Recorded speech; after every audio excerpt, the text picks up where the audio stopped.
वालेकुम viewers, welcome to my channel. आज हम डिस्कस करेंगे एक्सरसाइज 4.3 का question number 26 and question number 27। Question number 26 की स्टेटमेंट है find equation of two parallel lines.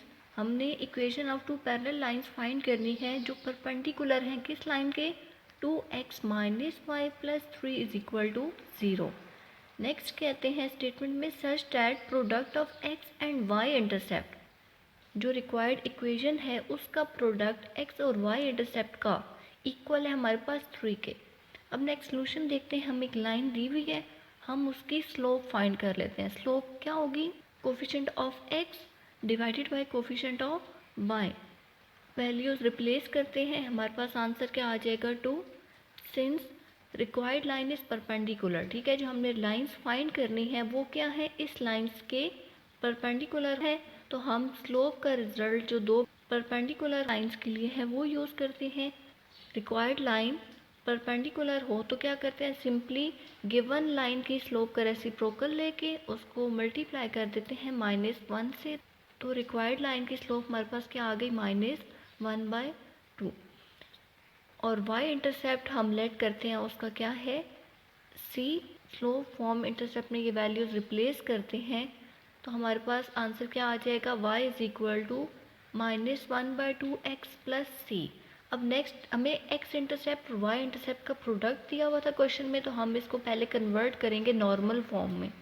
और नॉर्मल फॉर्म की जनरल फॉर्म में हमारे पास इक्वल एक साइड पे कांस्टेंट होता है, तो हम x को दूसरी साइड पे ले जाएंगे और यहाँ पे c है और कांस्टेंट की जगह क्या होता है 1, तो इसको c को रिमूव करने के लिए हम दोनों साइड्स को डिवाइड करेंगे c से डिवाइड किया, हमारे पास आंसर क्या आ जाएगा, x divided by 2c plus Y divided by c is equal to 1।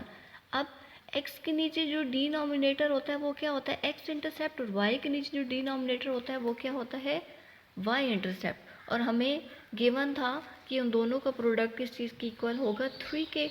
तो इन दोनों को मल्टीप्लाई करते हैं तो उसका आंसर किस चीज़ की इक्वल आएगा, 3 के। सिंप्लीफाई किया, हमारे पास c का आंसर क्या आ गया, ±√3/2। पुट करते हैं c की वैल्यू इक्वेशन 1 में। इक्वेशन 1 में पुट किया, अब डिनोमिनेटर से स्क्वायर रूट ख़त्म करते हैं तो हम मल्टीप्लाई भी करते हैं 2 से और डिवाइड भी करते हैं 2 से, तो डिनोमिनेटर 2 स्क्वायर बन जाएगा, स्क्वायर रूट से बाहर आके क्या हो जाएगा 2।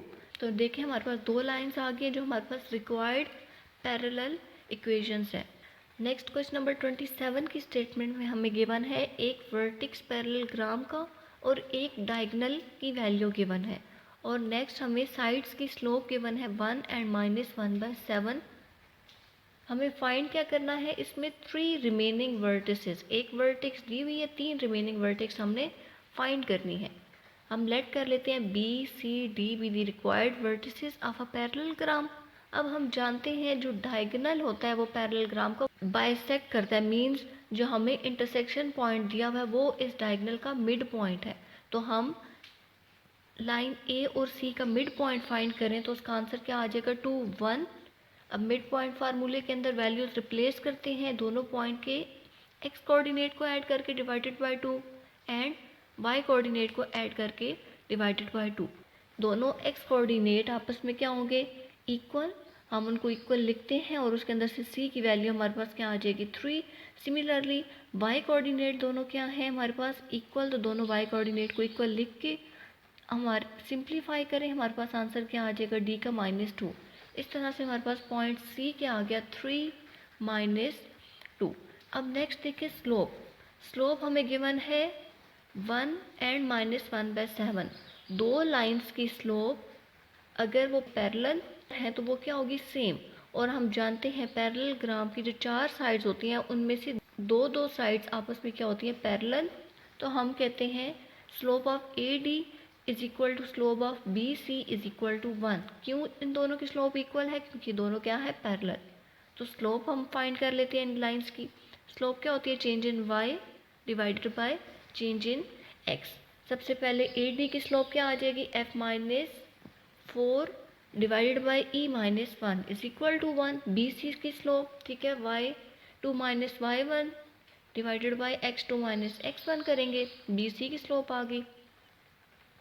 अब ए डी की स्लोप को सिंप्लीफाई करते हैं तो क्या आ जाएगा, f-4 divided by E minus 1। E denominator में है, इक्वल के दूसरी तरफ जाके क्या हो जाएगा मल्टीप्लाई, और इसकी वैल्यूज़ को इक्वल की दूसरी साइड शिफ्ट करेंगे तो हमारे पास आंसर क्या आ जाएगा E minus F plus 3 is equal to 0। इसको इक्वेशन 1 का नेम देते हैं and slope of B C को सिंप्लीफाई करते हैं और हमारे पास इक्वेशन क्या आ जाएगी A minus B minus 5 is equal to 0। इसको नेम दे देते हैं हम इक्वेशन 2 का। क्वेश्चन में हमें एक और स्लोप दी हुई थी -1/7, मीन्स जो रिमेनिंग टू साइड्स हैं उनकी स्लोप क्या होगी -1/7। तो slope of A B and slope of C D किस चीज़ के इक्वल है -1/7। Slope of A B find करते हैं, slope of D C find करते हैं। ठीक है, आपने उसी फार्मूले में y2 minus y1 divided by x2 minus x1 इन दोनों के पॉइंट्स पुट करने हैं और अब इसको हम सिंप्लीफाई करते हैं। सबसे पहले slope of A B simplify करते हैं। ठीक है, slope of A B is equal to -1/7। 7 यहाँ डिवाइड हो रहा था, इक्वल की दूसरा जाकर क्या हो जाएगा मल्टीप्लाई, और ए माइनस 1 इस साइड पे डिवाइड हो रहा है, वो इक्वल की दूसरी तरफ जाकर क्या हो जाएगा मल्टीप्लाई। 7 और माइनस को ब्रैकेट्स के अंदर मल्टीप्लाई करते हैं, वैल्यूज़ को इक्वल के एक साइड पर शिफ्ट करते हैं तो हमारे पास आंसर क्या आ जाएगा a plus 7b minus 29 is equal to 0। इसको नेम दे देंगे हम इक्वेशन 3 का। नेक्स्ट साइड सी डी की स्लोप हमारे पास क्या आ जाएगी f minus D divided by E minus C is equal to -1/7। Similarly इसी को इसी तरह सिंप्लीफाई करेंगे और हमारे पास इक्वेशन क्या आ जाएगी e minus 7f plus 11 is equal to 0। इसको नेम दे देंगे इक्वेशन 4 का। अब 4 इक्वेशंस आ गई हैं, हम इनको साइमल्टेनियसली सॉल्व करेंगे, रिमेनिंग 2 वर्टिसेस फाइंड कर लेंगे। तो फ्रॉम इक्वेशन 2 से मैं a की वैल्यू फाइंड करती हूँ जो कि आ जाएगी a is equal to b plus 5। इसको हम पुट करते हैं इक्वेशन 3 में। तो इक्वेशन 3 में a की जगह पे हम ये वैल्यू लिख देंगे, उसको सिंप्लीफाई करेंगे तो हमारे पास क्या आंसर आ जाएगा b इज इक्वल टू 3। तो हम b की वैल्यू पुट करते हैं, जो भी हमने a की वैल्यू फाइंड की है तो हमारे पास उस a का आंसर क्या आ रहा है 8। तो इस तरह से हमारे पास पॉइंट b क्या आ गया 8 एंड 3। सिमिलरली इक्वेशन 1 से हम e की वैल्यू फाइंड करते हैं। e की वैल्यू क्या आ जाएगी इक्वेशन 1 से e is equal to f minus 3। उसको पुट करते हैं हम इक्वेशन 4 में। f का सिंप्लीफाई होने के बाद आंसर क्या आएगा -1, और f की वैल्यू हम पुट करते हैं e वाली इसी इक्वेशन में तो हमारे पास e की वैल्यू क्या आ जाएगी -4। तो इस तरह से d वर्टेक्स हमारे पास क्या आ गया -4 एंड -1। हमने तीनों रिक्वायर्ड वर्टिसेस फाइंड कर लिए। आई होप ये क्वेश्चन आपको समझ आ गए होंगे, और अगर इनसे रिलेटेड आपने कुछ भी पूछना है तो आप कमेंट बॉक्स में मुझसे पूछ सकते हैं। नेक्स्ट वीडियो तक के लिए अल्लाह हाफिज़।